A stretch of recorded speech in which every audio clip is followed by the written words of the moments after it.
Assalamualaikum sampurasun pamirsa, wilujeng patepang deui sareng abdi Akbar Karunia Nafi. Dina dinten ieu simkuring bade ngadugikeun warta anu kantos kajantenan dina saminggun kapungkur ieu. Warta nu ayeuna asalna tina Mobile Legends Kalapa. Pamuter anu naminatas kedah ngatonkeun tim EVOS Legends. Sanaos pamain kasahor ku kaahlianna dina main. Pikeun langkung rinci tingali tampilan anu bakal disiarkan selanjutnya. Warta ngararewas datang deui dina pamandangan Mobile Legends Kalapa. Tas geus resmi jadi pamitan jeung EVOS Legends.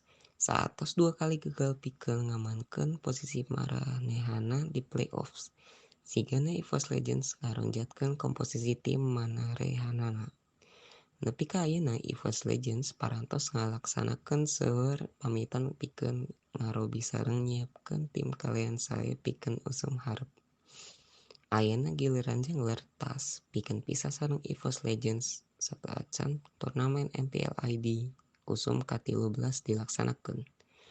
Waktos ieu EVOS Legends sacara resmi pisah sareng jungler andalanna anu diumumkeun dina Kamis malem 11 Januari 2024.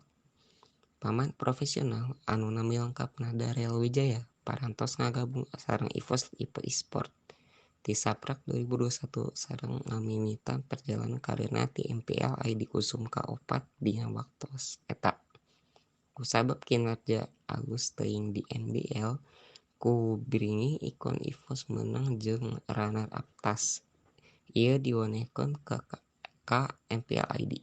Tapi era yen pamain ieu kedah angkat kusabab kaputusan tim EVOS sorangan.